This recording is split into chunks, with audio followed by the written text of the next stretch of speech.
A lot of milestones, the appointment of the 14-member BBI team,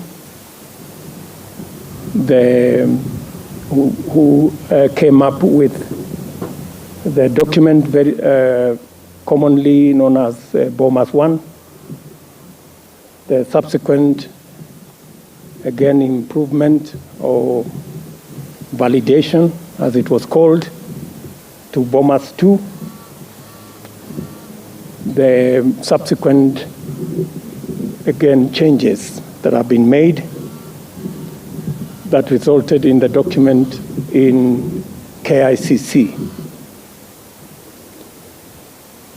We have had very frank, candid, robust engagement with the members of parliament and other leaders present here. We did request some of our governors to be present, and we have 7 governors here who are present. We did also request some of political leaders in Kenya to be present. In our midst, we have the former chairman of the Constitution implementation that was in the first Constitution. The Honorable Charles Nyachai was here, and we have benefited greatly from his wisdom and insights. We have also, we did also invite the former senator of Bungoma and the former senator of Machakos. Kakamega, and the former senator of Machakos, and also the former senator of Mombasa. We also did invite a former CS, Mwangi Kiunjuri, who is also in our midst. And we have had very robust, I say, as Kenyans. We have a statement that we are going to make. I am acutely aware that many people want us to take a position on this document. And I want to tell you the point at which where we are now is a point that requires a lot of thinking, a lot of reflection, a lot of consultation, and that is what we were doing, so that we can be able to engage with the rest of the process in a way that is informed, that is consultative, that is participatory, and that gives every idea and every opinion a chance, at least, to be heard, if not for any other reason. So we are going to proceed.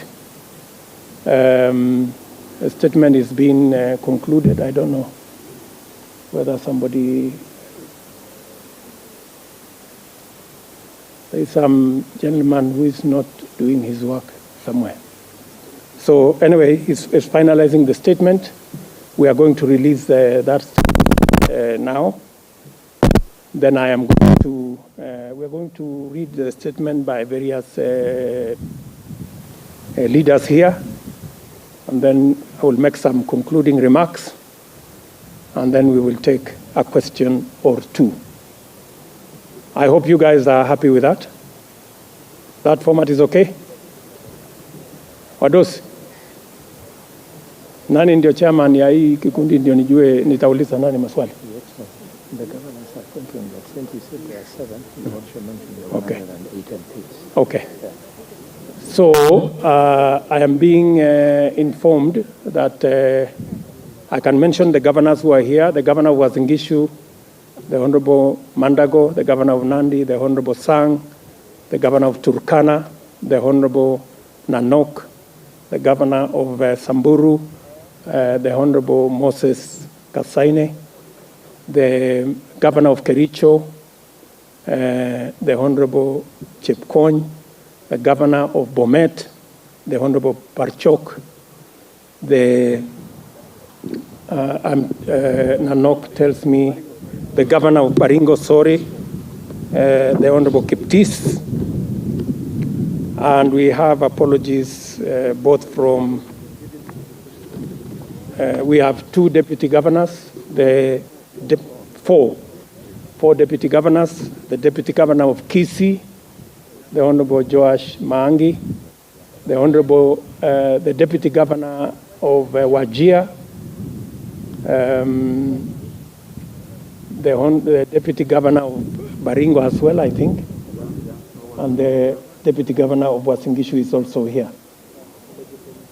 We also have in our midst 146 members of parliament who participated in this consultation.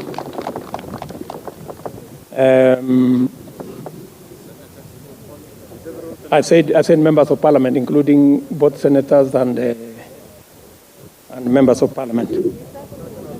We also have some members from the East African Legislative Assembly who are present here with us. And we have apologies from so many others who did not manage to come for this consultation. And as you can see, the members of parliament here are not necessarily, the majority of us come from the Jubilee Party, but we also have members from other political parties who are working with us on this caucus, because this subject is not a party subject. It is the Constitution of Kenya, which will affect all Kenyans that we are discussing. So we have members from other political parties as well, because it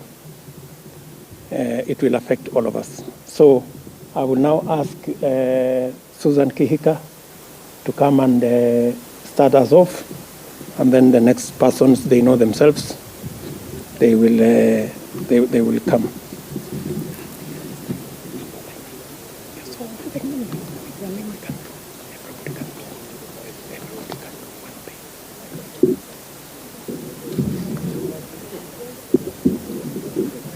Thank you very much, Your Excellency. The journey to consensus, the background. The Building Bridges Initiative, announced on the 9th of March 2018, that it was President Uhuru Kenyatta's idea to unify the country following the 2017 elections. In its original iteration, the BBI was intended to promote unity and settle the problems of exclusion, divisive and often violent electoral competition, and ensure equity in resource distribution in Kenya. A task force was launched to provide a forum for Kenyans to speak to these issues and propose solutions for consideration and appropriate action. Along the way, the BBI became the focal point for constitutional changes. As citizens, we recall that the journey to and post-Bomas 1, that is in November 2019, was marked by exclusion in ownership of the BBI process, and therefore suspicion, hostility, and attempts at profiling Kenyans as pro or anti-handshake. Kenyans persevered and overcame these divisive attempts, and indeed, the Bomas 1 document was largely accepted by all Kenyans. After a validation exercise marked by attempts at imposing views on Kenyans through highly choreographed public rallies, which met the resistance of Wananchi, a second report was launched at the Bomas of Kenya on the 26th of October 2020, the Bomas 2 report. Bomas 2 proposed key constitutional, policy, legislative, and administrative changes. Reflections on Bomas 2 recommendations. As citizens representing numerous and diverse sectors, interest groups, and other stakeholders present at the launch, we noted and welcomed a number of progressive ideas in the recommendations, including proposals to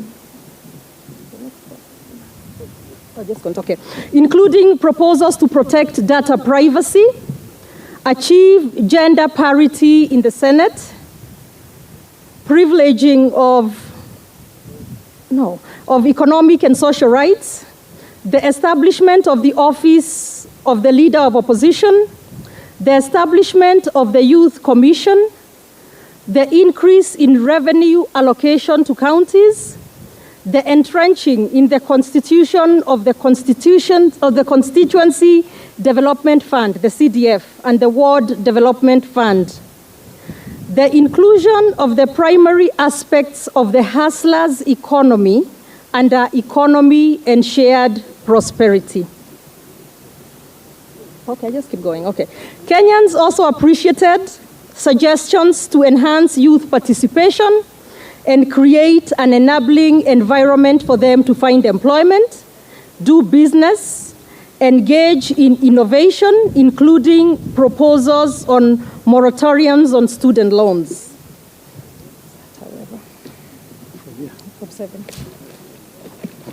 From number 7.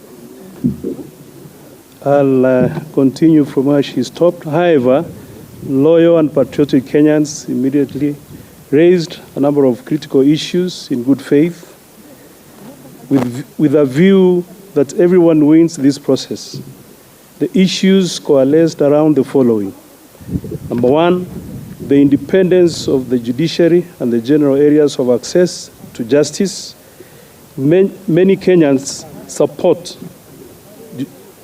judicial accountability and transparency, but saw the proposal to create a judicial ombudsman as an acceptable derogation of justice, judicial independence that goes against the imperative to protect, uphold, and defend the independence of the judiciary.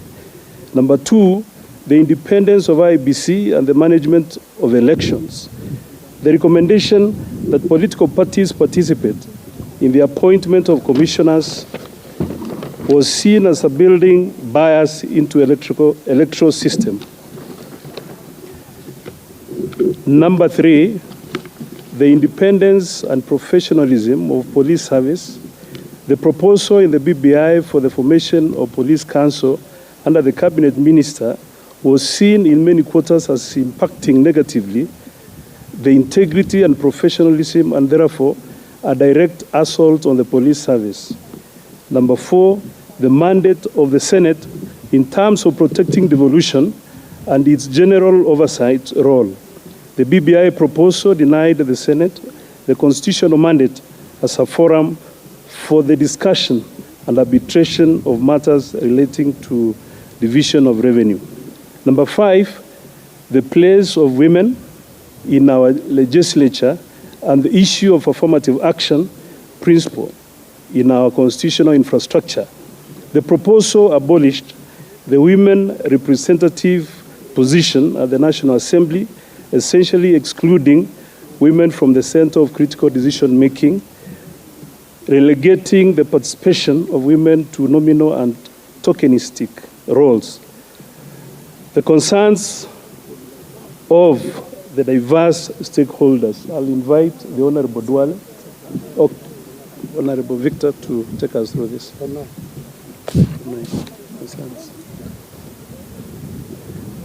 After Bombers 2, more stakeholders continued to reach out with further input to enrich and improve the proposals. Some of the stakeholders who engaged intensively with the proposals include the pastoralist communities who articulated their views through their parliamentary caucus, as well as Frontier Counties Development Council, Protestant ministries, the Catholic Church, the Muslim leadership, other citizen groups, and civil society organizations. The stakeholders defended the independence of the institutions and the rejected proposals aimed at interfering with the independence of Parliament, the judiciary, the police, and the IBC. Thus, proposals in the BBI to introduce the judiciary ombudsman, police council, as well as the repeal of the Director of Public Prosecutions, Turner specifically opposed, as are the proposals aimed at changing the mode of appointment of electoral commissioners. The stakeholders also opposed the amendments on various grounds, including that the recommendation to create an imperial presidency weakened checks and balances, downgrading the level of representation in the National Assembly of low population constituencies, enabled the executive capture of the legislature and judiciary. From 12.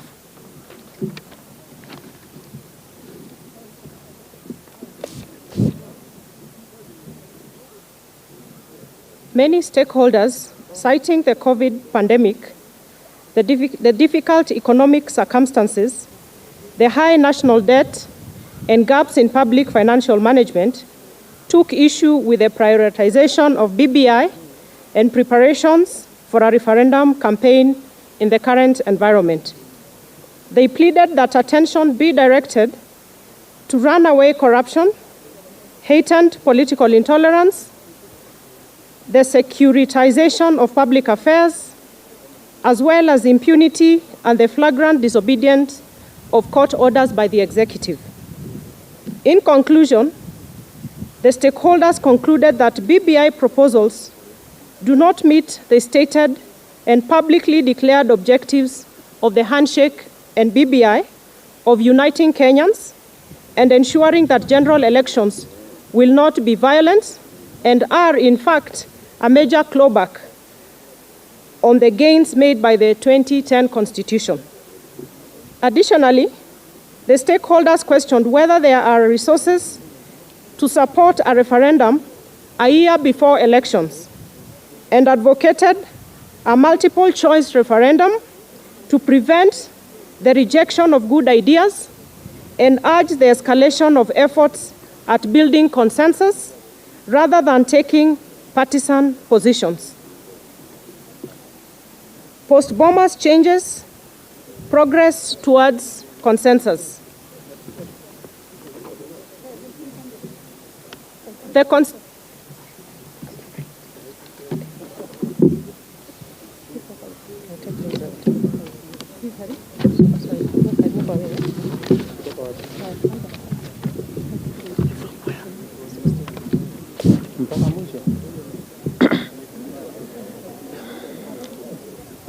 The Constitution of Kenya Amendment Bill 2020 was gazetted on the 25th November 2020. The bill reflects significant changes to the Bomas II document, adopting a number of concerns raised by stakeholders, including the following. The proposals on political party representation in IMBC through the appointment of commissioners has been dropped. The fair implication of having some players choosing the game's umpire has been noted and accepted. Similarly, the problematic idea of police council, ended by a cabinet minister, has been abandoned. The independence of the police service has therefore been retained. The proposed 70 nominated seats have been converted to representative electoral seats. A nominated seat would have benefited the individual nominee and encouraged political interference and manipulation of parliament. On the other hand, elective seats benefit constituencies through representation and the allocation of meaningful development resources. Moreover, historically, marginalized communities have secured protection by the extension of the validity of the equalization fund period to 30 years. The proposals that would have undermined the role of Senate have been abandoned. The alternative enhancement is a development in a positive direction. The role of Senate is vital to our governance. The Constituency Development Fund, CDF, a critical tool for community-level socioeconomic development, is now proposed to be anchored in the Constitution. The Bureau has a proposal that would anchor matters touching on the economy and the shared prosperity in the Constitution. Legislation to actualize and operationalize these proposals will be enacted within a year to give effect to what would otherwise have been abstract values. Article 11 here mainstreams the hustler economy, as well as the mandatory requirement for the President to make a report on the status of the achievement of economic and social rights. This proposal will safeguard the protection and actualization of the critical interests of the agricultural and the hustler sectors.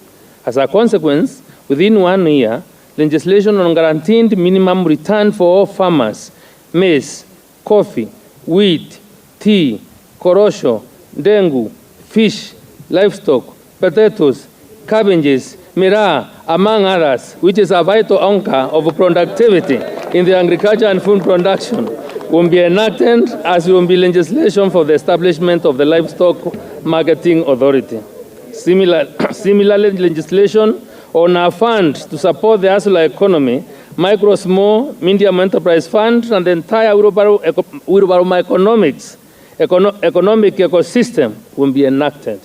From the foregoing, it is therefore clear that significant progress was made between Bomas 2 and KICC, and that the amendment bill adopted major inputs of stakeholders in fairly explicit terms. In essence, the gazetted document is a positively progressive development compared with the Bomas document. Our position post-Bomas that there was no way this process would proceed without bringing on board important sectors and constituencies that could have been overlooked has been vindicated. It is emphatically clear that the issues, concerns, and interests of ordinary people have found their way to the main table and are part of the national conversation. This is as it ought to be, and this must become the basis of all meaningful national deliberation going on forward.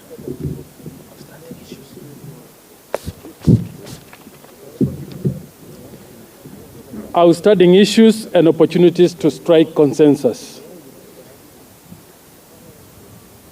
However, a number of issues raised by various stakeholders, including ourselves, remain outstanding and are yet to be conclusively and exhaustively addressed. The idea of accountability for all government organs is a strongly held tenet of democracy. The proposal on a judicial ombudsman speaks to the issue of accountability of judicial officers.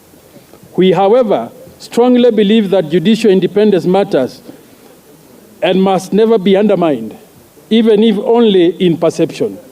We submit, therefore, that there still remain room for the Ombudsman's appointment mechanism to be reviewed and agreed upon, and for the appointment of the Ombudsman by the Judicial Service Commission or the Chief Justice will be more consistent with the principles of judicial independence than appointment by the executive, which runs contrary to the principles of separation of powers. At Bomas 2, we oppose the establishment of 70 multi-member constituencies, seeking to move away from a culture of nominations and virtual constituencies. We are happy that the 70 constituencies which have been proposed to enhance representation. While we agree with the principle of equality and equity in representation, IEBC should vary the proposed constituencies by up to 20% so as to capture and accommodate the most expansive, arid, and largely marginalized areas, including Garissa, Nyeri, Wajir, Nyandarua, Kitui, Kisii, and Migori. The proposals on affirmative action and equality in representation are important principles, and there is a progressive attempt to address them. However, the outcome of the current proposal is that combined with nominations required to meet the two-thirds rule in accordance with Article 81, the size of parliament will increase from 416 seats to as high as 640. An increase of more than 200 MPs is untenable and a hugely unsustainable burden on the taxpayer. We bring back to the taxpayer. We propose that in addition to the 47 women elected to the Senate, we bring back the 47 women representatives elected to National Assembly. We note that this will allow for the elected women in the National Assembly to be nominated to the cabinet.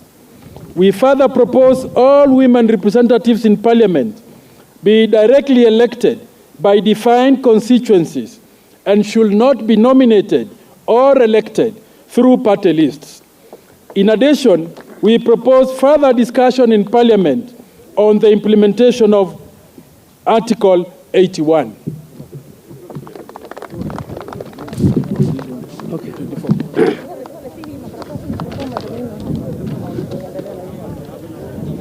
Thus, in furtherance of the above, we have three proposals to make.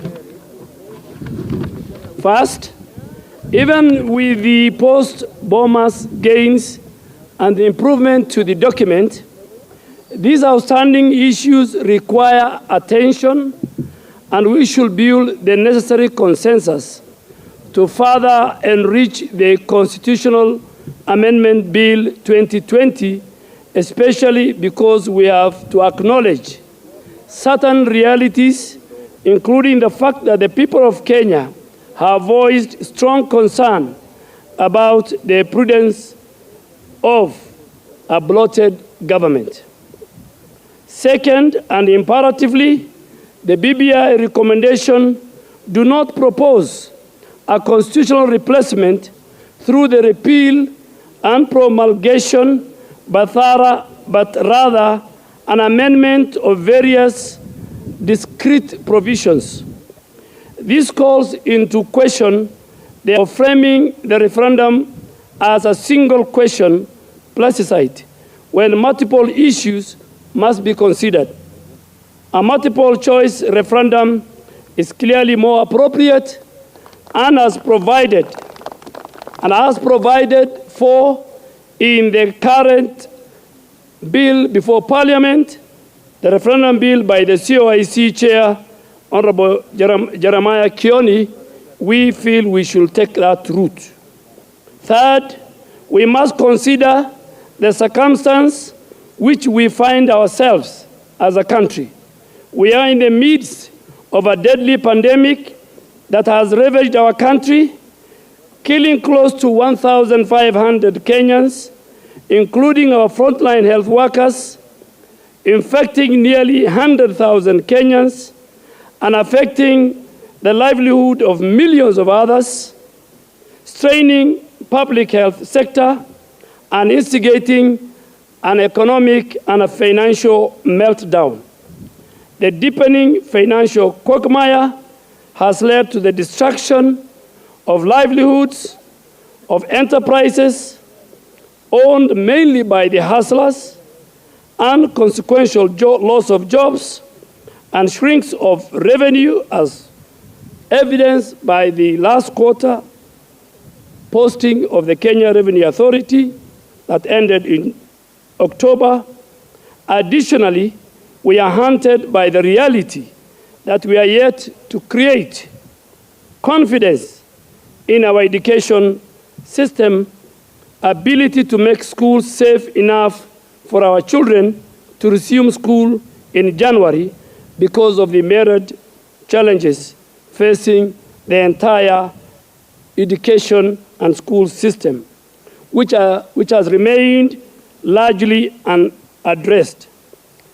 Given the foregoing, it is legitimate to question the wisdom of spending 14 billion shillings a year before an election that will cost us another 42 billion going by the 2017 figures of the IEBC, when a referendum could be conducted as the seventh ballot in a general election at a virtually no cost.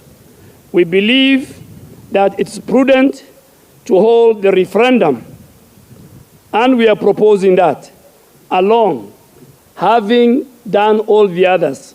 Take it to the county assemblies, take to Parliament, and the only remaining item is for the citizens to vote in. We can defer that, and we feel it is prudent to hold that referendum along with the general election in 2022, inshallah.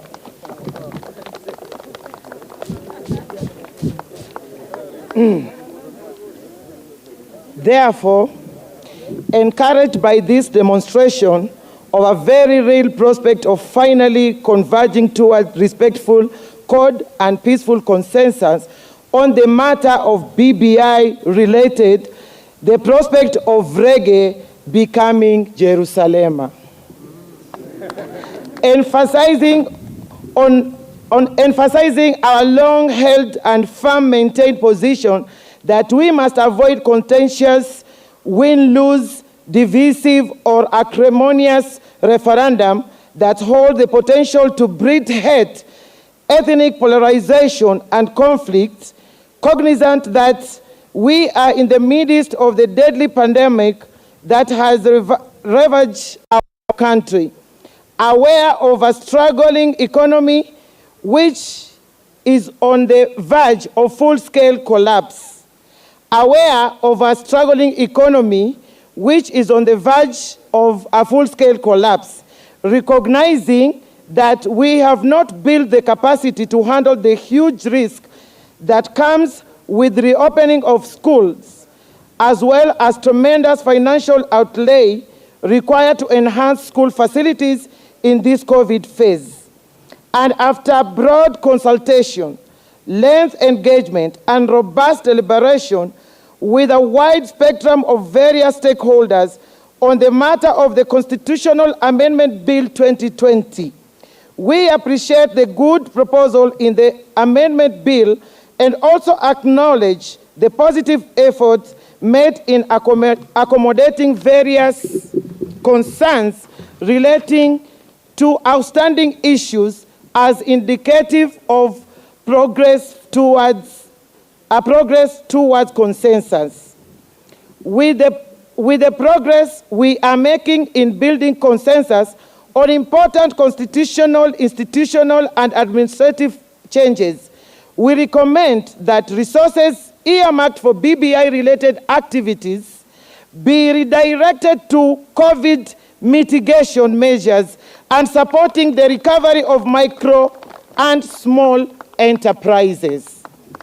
As a part of the consensus, we will be asking for clear directions on issues of land and historical injustices.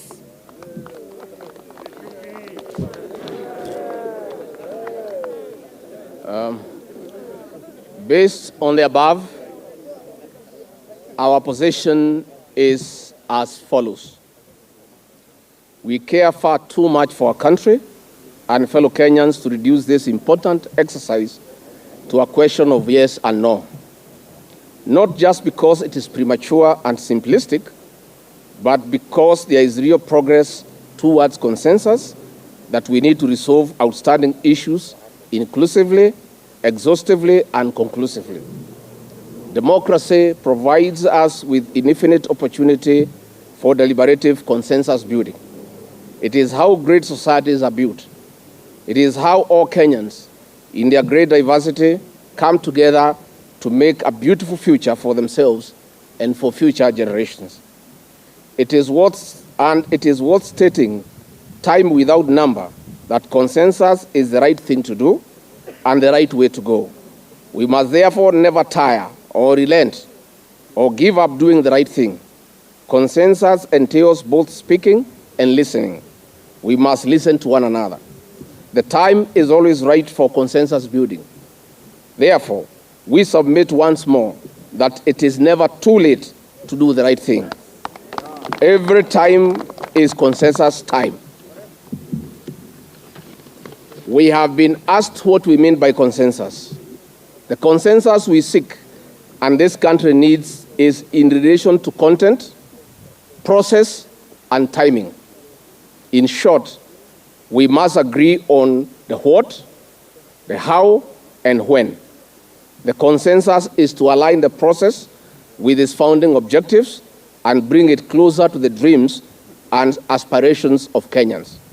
By content, we mean we resolve outstanding issues through consensus, including issues on judicial independence, bloated government and legislature, equity, and equality in representation and affirmative action, among others. By process, we mean providing a multiple choice plebiscite to prevent the rejection of good ideas. By timing, we mean we should hold the referendum in 2022 together with the general election in order to save costs and direct available resources to mitigating the effects of COVID-19. Let all with one accord, in common board united, build this, our nation, together. Thank you.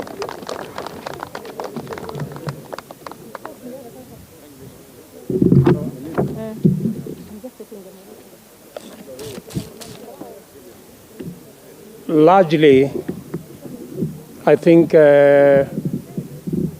everything that needed to be said by this team has been said by the speakers who have read our statement. We will make the statement available to members of the media. And the statement we have made here, we have made the statement in very good faith, because this is our country.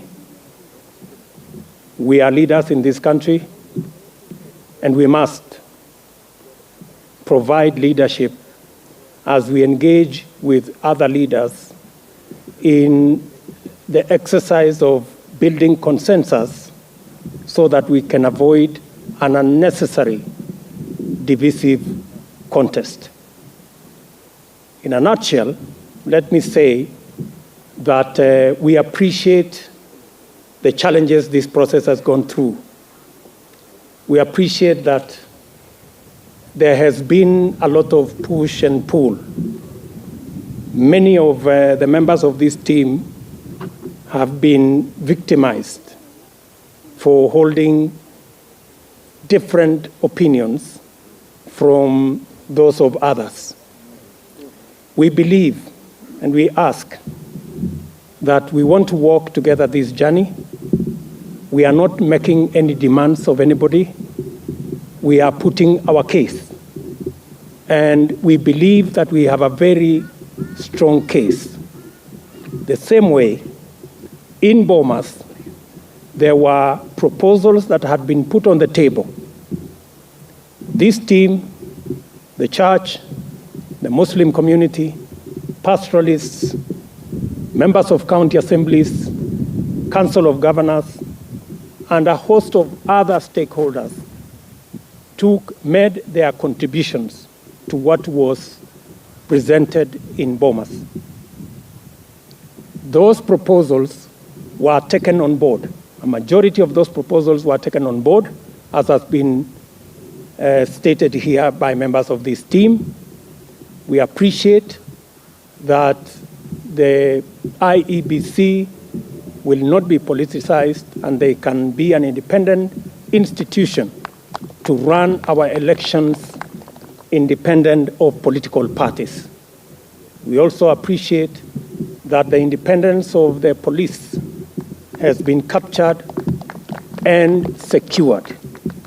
We also agree that the Senate must be left with the duties and responsibilities that they have carried out so far, and we appreciate even further that additional responsibilities have been given to the Senate, as the Senate of Kenya is a critical institution in matters devolution and in matters taking Kenya forward. We also appreciate that the Article 11A, which many members of this team canvassed on ensuring that ordinary people and their issues are part of the discussion. Finally, we have Article 11A that speaks to the economy and shared prosperity that will ensure that every citizen, especially the micro, the small enterprises, the pastoralists, the people in our farms, and the many Kenyans who ordinarily are not made part of the discussion and ordinarily are not part of the Constitution, for the first time we have their issues firmly embedded in the Constitution. And it is important to also note that a timeline has been placed on the actualization of Article 11A.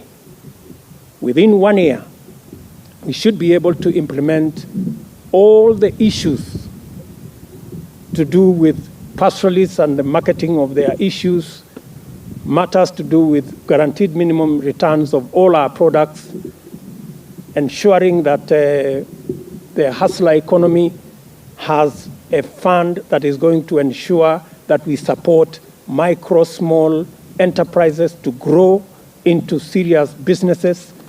And members of this team are going to make sure that the necessary legislation to operationalize Article 11A will be put in place as soon as possible. In fact, the Honorable Ndindi Nyoro already has a bill on GMR that now is going to be anchored in the constitutional provision under Article 11A. We have also, the Constitution now makes it mandatory that the President of Kenya will go to Parliament every year to give a State of the Nation address on the matter of shared prosperity, on the matter of attainment and progress made on ensuring that no Kenyans are left behind. That is important to as many ordinary Kenyans as it is to us and every Kenyan. Having said that, we have taken the position that there is room for us to improve this document further. And we have stated categorically and respectfully that it is never too late to do the right thing. We believe that there are a couple of outstanding issues. The judiciary is still uncomfortable, for example, with the judiciary ombudsman and the manner in which it is appointed. We all agree that accountability is central to the performance of any arm of government, including the judiciary. And we are making proposal here that it is possible for us to agree that an ombudsman be appointed in a manner that is acceptable to the judiciary, either proposed by the JSC or appointed by the Chief Justice and vetted by Parliament, so that we have checks and balances. We are also saying, because we are making that proposal because we are sensitive to the centrality of independence of the judiciary. We do not want to send any signal that we want to compromise the independence of the judiciary. Yet, we must hold the judiciary to account. So we must balance between those two rights. Secondly, we are also making the proposal on the size of Parliament, the size of the executive. Kenyans are concerned about how much it costs for them to run government. And the proposal we are making here is that we can have a win-win. We agree with the proposal that appointments in Senate, 47 women are elected as senators. But we are of the view that instead of too much nomination, we should again elect women reps, as we have done to National Assembly. We are saying that because we want the participation and contribution of women leaders to be substantial, meaningful, and not token representation. It is in the National Assembly that discussions on matters budget, matters resource allocation, serious matters of how to take the country forward is taking place. And it is important that we have elected women in the National Assembly. So the proposal we are making is that apart from the 47 women elected in Senate, we should have 47 women elected in the National Assembly. And with that, we should be able to reduce the number of nominations. And our target, the current proposal in BBI would take Parliament all the way towards 600 members. This proposal will make Parliament, we will cut almost 60 or 70 members if we adopt this proposal. So we are saying we can cut down the size of Parliament by up to almost 60 or 70 members of Parliament if we adopt this proposal we are making. And therefore, I do not think anybody can say that it is too late to make a huge saving on the kind of savings we are going to make if we adopt a proposal that reduces substantially the size of our legislature. We are also of the firm belief that adjustments can be made. We agree on the principle of the new 70 constituencies. Why do we say so? The position of this team all along is that in Bomas, it was suggested that these are people who will be appointed. They will just be members of parliament. Our position is nominating members of parliament gives jobs to people, and the public benefits nothing. Therefore, we suggested that the 70, instead of being nomination of persons, it be converted to constituencies. As we've said here, that was done. We now have 70 constituencies. All we are requesting now going forward is that the 70 constituencies will be delimited by IEBC, that we give a window to IEBC to vary slightly up to about 20%, because we agree with the original principle that there must be equality of representation. And there is a case that has been made that there are sections, counties in our country that are underrepresented. We believe that we can balance that requirement of equality in representation by allowing the IEBC to vary slightly, because we have huge areas, like we have said, in Kitui that have raised concerns, in Garissa, for example, Ijara, that have raised concerns, in Wajir, as Wajir South, that have raised concern, in Nyeri, Kieni is 52% of Nyeri County.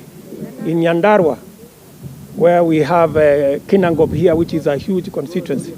In Migori, in Kisii, and Marsabit, and those areas. So what we are saying is there is room. If we just put a rider in the BBI text that 70 constituencies, as the IEBC is delimiting the 70 constituencies, they are allowed to vary to an extent of 20% so that we can take care of the areas that have raised concern. And we are not saying the areas we have just listed. I think there are, among others, there are more areas that have said that, but we do not believe there will be more than 10 or 12 areas that need to be considered. And finally, I think we have also been cognizant that we do not, I think many Kenyans have been wondering, why are we insisting on a consensus on process? We have been insisting on consensus on process because we know there is a way we can make this referendum win-win.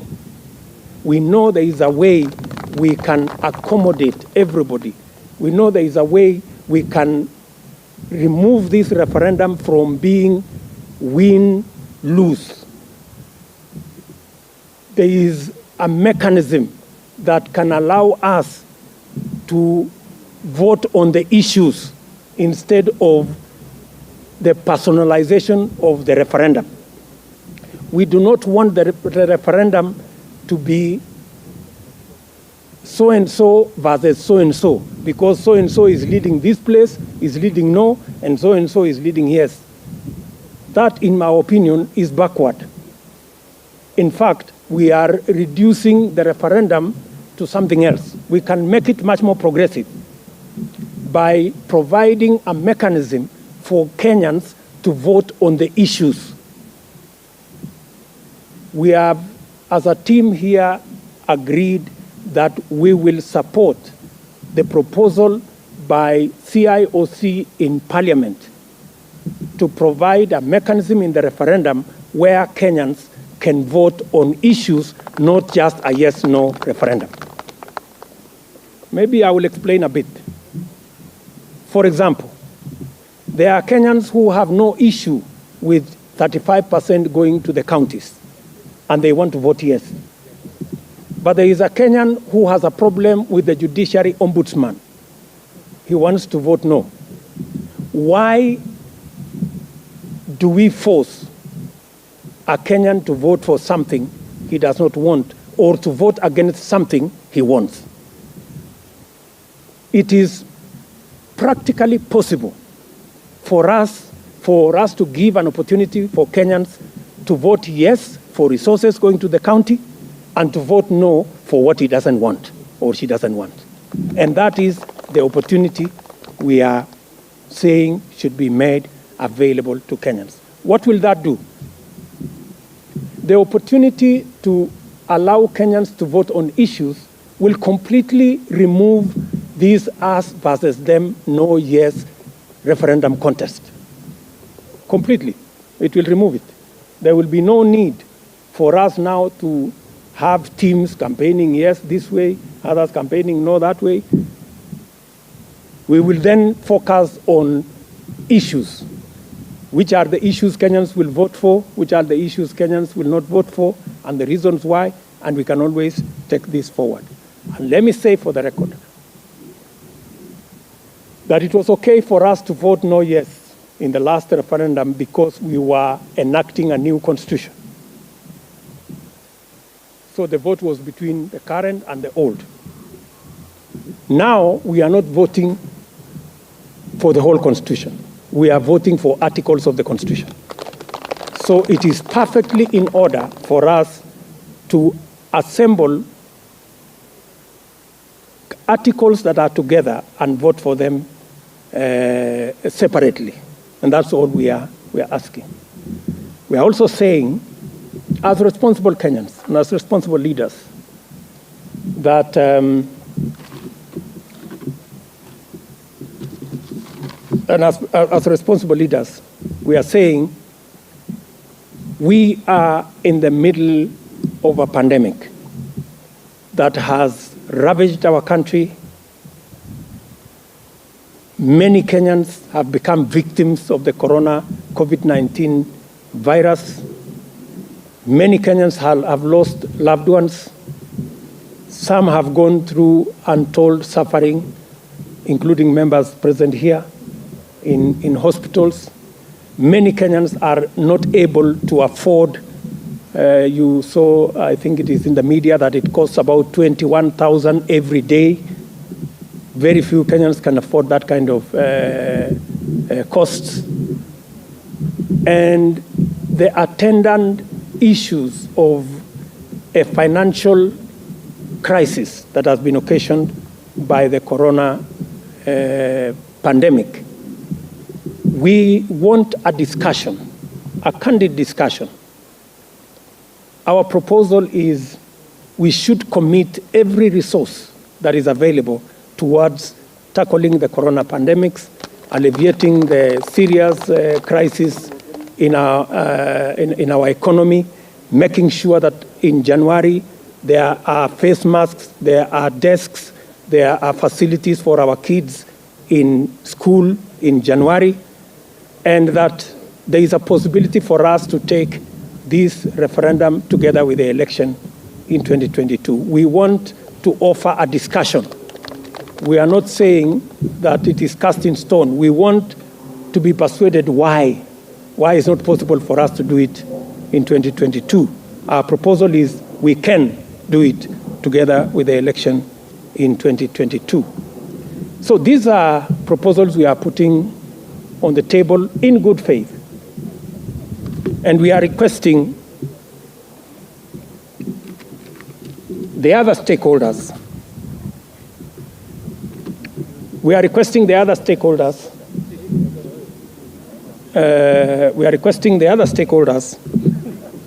To give us, to engage with us,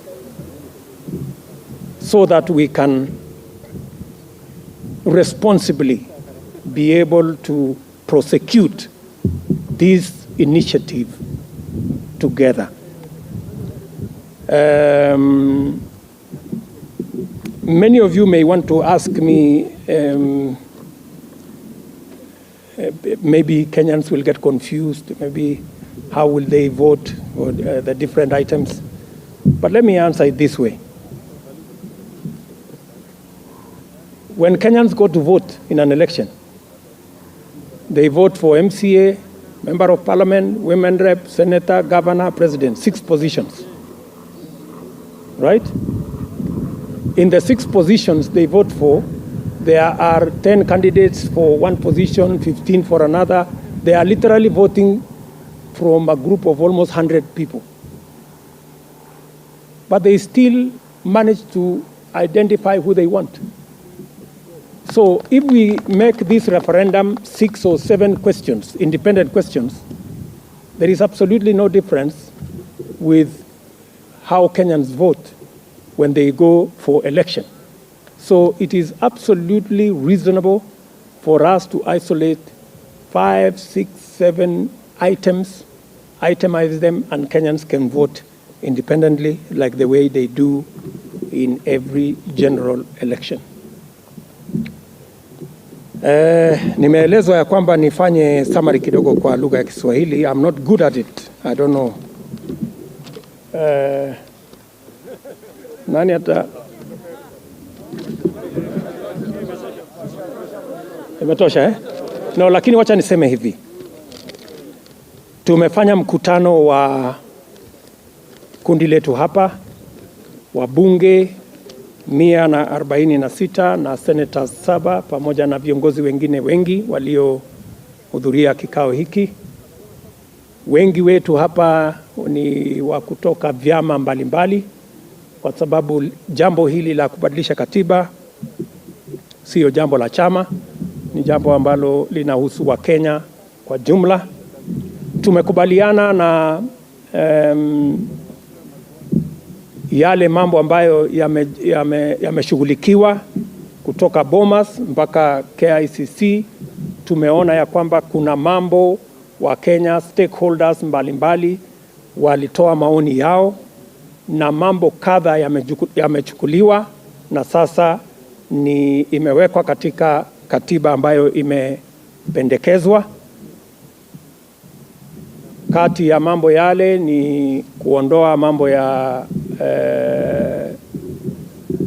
shida ya polisi, mambo ya IBC imewachwa, hakuna matatizo tena. Huyu Duale, wacha tu niseme hii Kiswahili ni sawa. Mambo yale mengine yote yameshughulikiwa, lakini tumesema ili tuweze kutembea pamoja kama Wakenya, kuna mambo machache ambayo pia ni ya muhimu. Bado kuna utata, mambo ya judiciary na independence ya judiciary. Tuko na mapendekezo ya vile kuondoa utata huo. tuko na maneno ya representation ambayo tumekubali kwamba sehemu za wakilishi bunge zingine 70 ziundwe, lakini tumependekeza ya kwamba 20% IEBC, kamati ambayo inasimamia uchaguzi, wapatiwe nafasi 20% waweze kurekebisha, ndio tuweze kushughulikia sehemu ambazo wametoa malalamiko. Vile vile tumekubaliana ya kwamba bunge, Wakenya wengi wanalalamika kuhusu kiasi ya pesa ambayo itatumika katika kuendesha bunge mpya, na tumetoa mapendekezo ya kwamba tunaweza kupunguza kutoka ile bunge BBI imependekeza, tunaweza kuondoa wabunge wengine karibu 50-60 ili tuweze kupunguza size ya bunge na kupunguza pia gharama ya wananchi katika mambo ya kuendesha mambo yao. Na mwisho tumesema vile vile hatutaki kwenda kwenye kura ya maoni, inaitwa kura ya maamuzi, hatutaki kwenda kwenye kura ya maamuzi ya kusema tu ndio ama la. Bunge letu la Kenya tayari inatengeneza sheria ambayo itasimamia mambo ya referendum, na hiyo sheria inapendekeza ya kwamba kuwe na kura katika articles ama vipengele tofauti. Hakuna haja ya kusema ndio ama la. Kama unapenda mambo ya 35%, 35% kwenda kwa county, unaweza kusema ndio. Kama kuna kipengele ingine hauamini, unaweza kusema la. Na inawezekana tuwe na maswali kama 5, 6 ama 7 ili tusiende katika kukataa ili hali uko na mambo ambayo ungependa yapite kule ndani, ama kukubali ili hali uko na mambo kule ndani ambayo ungependa isipitishwe. Kwa hivyo tumekubaliana ya kwamba sisi wabunge walio hapa wataunga mkono sheria iliyo bunge ya kamati inayosimamia mambo ya kutekelezwa kwa katiba ya Kioni, ili tuwe na nafasi ya referendum ambayo itakuwa na maswali kuzidi moja katika vipengele tofauti. Na vile vile tumesema kwa sababu ya hali ya uchumi iliyoko katika taifa letu la Kenya na kwa sababu ya matatizo ya ugonjwa wa corona, Wakenya wengi hawawezi kujimudu kulipa gharama ya matibabu. Tuko na matatizo, watoto wetu Januari kurudi shuleni, lazima masks zinunuliwe, madawati zinunuliwe, expansion ya facilities katika shule ishughulikiwe. Tulikuwa tunapendekeza hii bilioni 15 badala ya kutumika kwenye referendum, tuweze kutumia hiyo pesa kushughulikia janga la corona na mambo ya uchumi ambayo iko chini kwa saa hizi, na tuweze kupiga kura hii ya maamuzi pamoja na uchaguzi 2022. Hiyo ndio mapendekezo yetu, na tunawauliza ndugu zetu wengine tuweze kuongea, tuweze kutafuta uwiano na maelewano na makubaliano ili tuweze kutembea pamoja kama Wakenya. Sisi tunaamini inawezekana hii draft constitution proposal ambayo imewekwa inaweza kuwa republished tena, ikichukua maoni, inaweza kuchapishwa upya ili ikichukua maoni kama sisi wote tutakubaliana twende barabara hiyo. Asante sana. Si nimejaribu kiasi? Haya. Sasa nitachukua maswali. Sorry. Nani? Pole Bwana Leto. Kwa sawa. Mimi naitwa Steven Leto wa Citizen TV.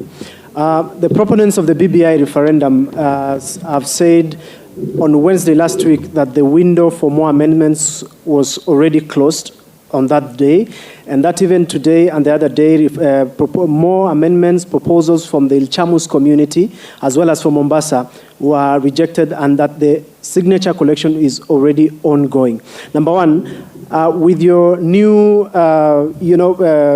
recommendations that you've brought forward, are you then seeking a suspension of the ongoing signature collection drive? And number two, the Secretariat has released timelines to have the referendum conducted before or by June next year.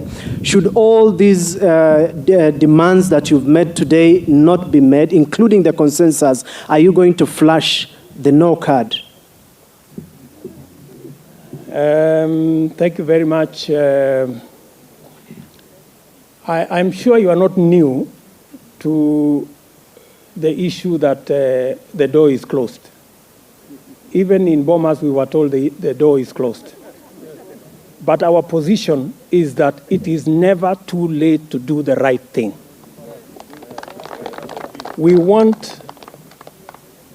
This is our country. There are people who are saying it is late. How is it late? What is the crisis? What is the problem? This is our country. I want anybody to discount the proposals we are making here on the size of Parliament, on the need for consensus on the Ombudsman, on the need for consensus on the constituencies, if they are not reasonable. You can only discount them that they are not reasonable. But if they are reasonable, honestly, all it will take is to republish the bill and we go to the referendum. We have absolutely no problem with the collection of signatures. The collection of signatures is the easy part. That is just a process issue. What is more important is the content of what we are going to vote for. And that is our concern at the moment. Our priority at the moment is to improve the content of the text that will be voted for. The collection of signatures is the easy part. My name is Nicholas Delay from CAS. And maybe just to answer your question further, to say,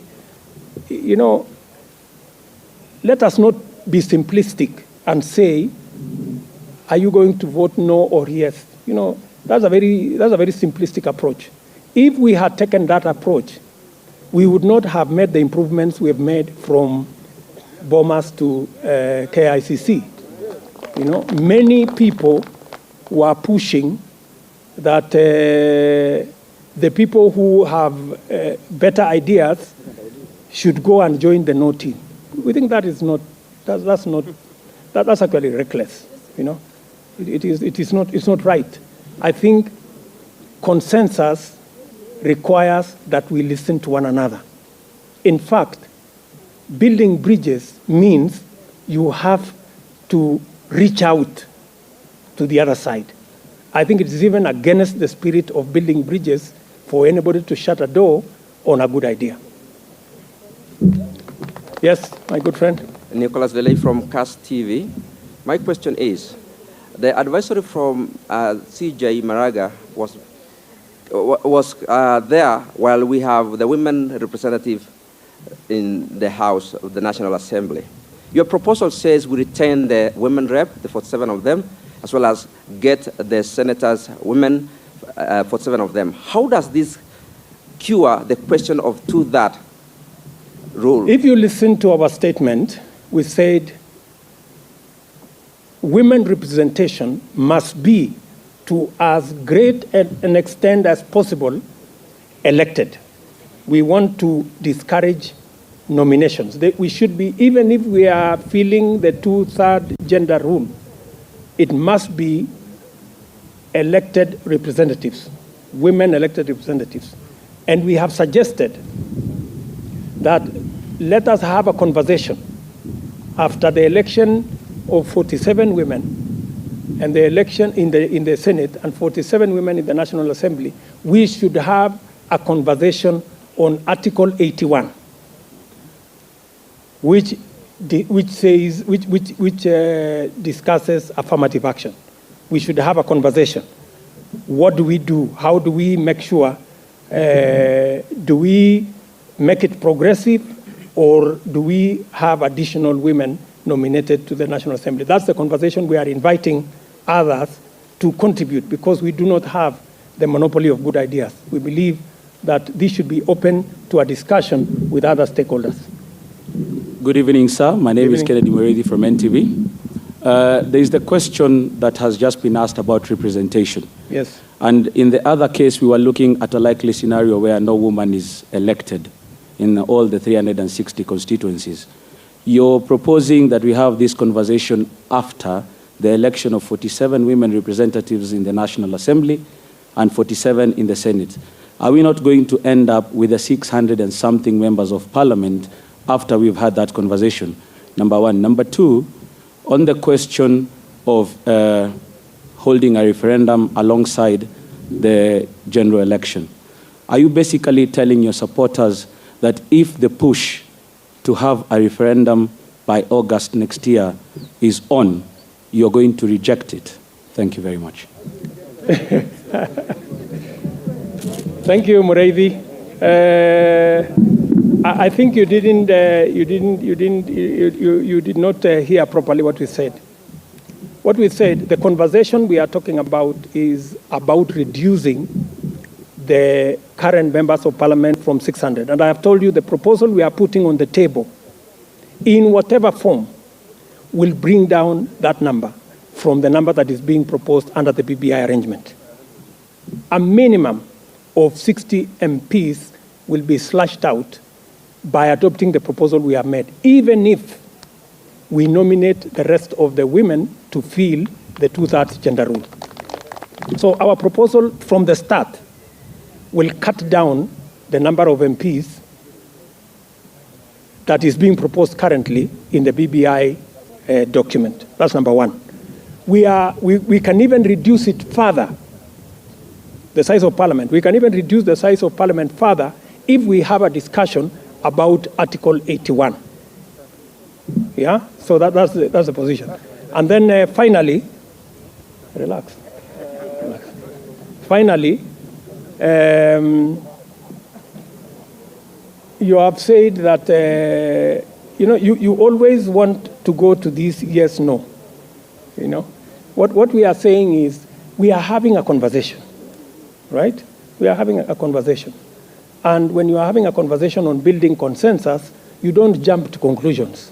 You know, we in any case, when we pass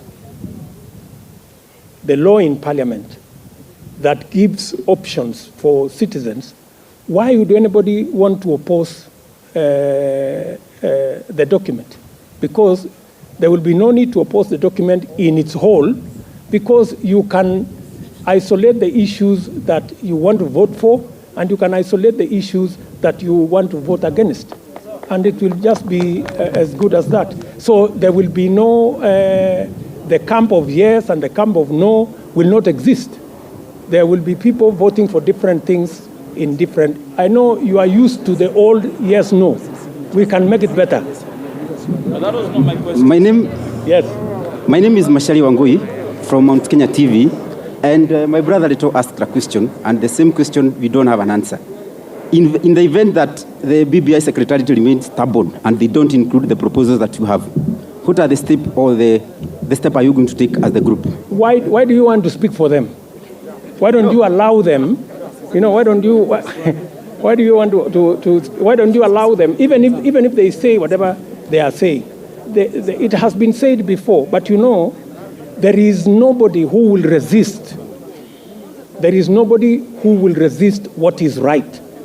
The people on the other side are reasonable people. They are also intelligent. That is why they took on board the suggestions that were made by stakeholders after Bomas, even after they said nothing will be changed. So they are reasonable and intelligent people, and they should be able to look at the merit of what we are saying. If it makes sense, we are comfortable that in their intelligence and reasonableness, they should be able to take on board what we are saying. My name is Duncan. My name is Duncan Haemba from KTN. Sema Haemba. Bwana DP, we've been patient. We've listened to, apart from waiting, tumesikia statement imesoma for 1 hour. I can see the leaders want to leave when we are just seeking clarification. So I don't know what is the hurry, but since you are the host, Relax. maybe you can remain with us. Since you are the host, maybe you can remain with us until we get it clear. I have 2 quick questions I want to know from you. Yes. We are lost. We are beating around the bush. To borrow the ages what he said, we are circumlocuting. Can we get it clear in the event that you are pushing for consensus? Yesterday we were given an update that it's over 2 million signatures. The window for signature collection is Friday, which means the next stop is the verification. In the case there is no room for consensus, are you for yes, are you for no? In the event that the consensus you are putting for, you are rooting for is not. The second question, what you are talking about the Kioni CIOC, it's a referendum bill that is already in court. Even if it has already been suspended, and even if it was not suspended, that is what would give us a referendum law. Now, what we are having is the referendum question that has been framed under the Constitution Amendment Bill 2020. So could we address ourselves to this one? Because what Kioni is rooting for is a bill that maybe will come into law to have a referendum law in the country. You have your facts on that particular issue, Haemba, with a lot of respect. Your facts are not together. We have actually 2 referendum laws in Parliament, 2 of them, bills. We have 2 bills in Parliament, one by the Kioni Committee, one by the JLAC, right? And all of them are actually almost at the tail end, yeah? In fact, the Speaker was supposed to give a ruling on harmonizing the 2. So, the reality of having a multiple choice referendum is real. So you need to relax. The referendum is not happening next week. If at all, this referendum will be happening in April next year or some other place at the earliest. So relax. So that is one. So when we talk about the possibility of us having a multi-choice referendum, we are not talking about something in space. We are talking about a reality, and members of the committees are seated here, and they have given us assurance that it is possible for that bill to be finalized in time for us to use it for a referendum. Are we together, Haemba? So, again, we are used to this yes, no, win, lose, or all or nothing. Please relax.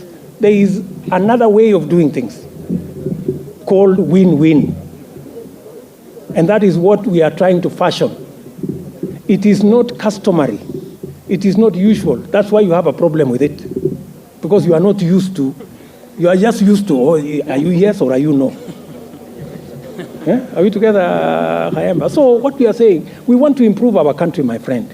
When you find me, you know me, normally I take positions and I'm very clear about. But you see, I am Deputy President today, and I have the interests of every Kenyan. There are people who support us, and they want a real choice to express themselves. There are issues they agree with, they want to vote for. There are issues they don't agree with, they want to vote against. And there is a real possibility for us to give them a chance to do that. Why do you, Haemba, want us to deny them a chance and to tell them, go vote for yes? Why? Honestly. You should, Haemba, with a lot of respect, you should be helping me make the case that there is another way of doing this where we do not divide the country, yes, no. We can actually vote on the issues. Tuko pamoja? Okay, good people. Asante sana. Asante sana.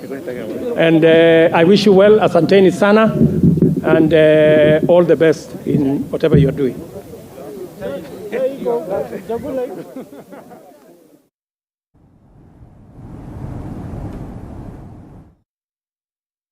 Na mtazamaji, ndio mkutano wake huyo naibu wa rais William Ruto akiwa na baadhi ya magavana na maseneta kuhusiana na ripoti ya BBI, ambapo pia ameweza kupendekeza tu baadhi ya mambo kuhusiana na ripoti hiyo ya BBI, akisema kwamba haina haja ya watu kutia kura ndio ama hapana katika ripoti ile iwapo bado watu hawajasikilizana. Kama itawezekana ile bilioni 15 iliyoweza wekewa kama ile referendum basi iweze kufanywa kusaidia wanafunzi watakaporejea shuleni, na vile vile uchumi, na vile vile iwapo maoni yatatolewa basi ni mwaka ujao wakati wa kura za mwaka ujao. Mtazamaji, tutazidi kupata mengi zaidi kuhusiana na taarifa hiyo mwendo wa saa 1 kamili leo jioni.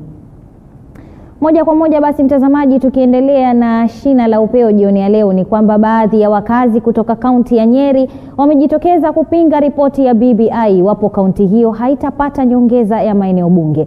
Wakazi wanadai kwamba kaunti hiyo ina idadi kubwa ya watu na hivyo basi inafaa nyongeza ya maeneo bunge. Wakizungumza katika barabara ya Gakere katika kaunti hiyo, vijana hao wanalaumu viongozi wakuu serikalini wanaotoka kaunti ya Nyeri, akiwemo waziri wa afya Mutahi Kagwe na waziri wa mawasiliano na teknolojia Joe Musheru.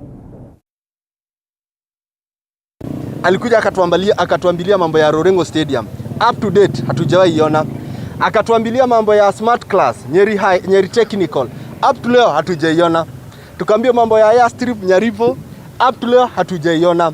Issue ile tuko nayo, the only sure bet yenye tunaweza kuwa nayo in Nyeri, if these people want us to support this BBI, our voice must count. And it must count in this way. Kama ni hiyo constituency, tuongezo constituency kwa itakuja na fandi yake. Kama ni Keni na Madhera itatoa constituency nyingine moja, we are happy about it. Lakini si kuambiliwa tukiambiliwa like everything will happen, but kwa ground mambo inakuwa tofauti. Sisi kuna vile tunaona, kuna vile tulichezwa. Kuna vile tunaona sisi tulichezewa akili. Itakuwaje zile kaunti zingine zinaongezewa constituency, lakini sisi kama watu wa Nyeri County hakuna kitu tumeongezewa hata moja. Tukienda pale Kieni constituency, it has more than 52% of Nyeri County. Kieni tunataka igawanywe mara 2. Sababu viongozi wako huku wanakuja tu kutuambia mambo ya BBI, vile BBI itatusaidia, wakisema wao ni ma-advisors wa president. Nataka kuambia viongozi wetu tulichaguliwa wote 6 MPs, 1 senator, women rep na governor. Waende waongee na President Uhuru Muigai Kenyatta, waambie watu wa Nyeri wana demand constituency moja waongezewe, tuwe na 7 constituency. Na mtazamaji, leo ikiwa siku ya mwisho ya ukusanyaji wa saini za BBI, wakazi mjini Bungoma wamelalamika pakubwa kwa kulazimishwa kuweka saini hizo kabla ya kupata huduma ofisini. Wamesema kwamba hawajui kilichoko ndani ya ripoti hiyo hadi kufikia leo, kwani hakuna aliyepata nakala za BBI.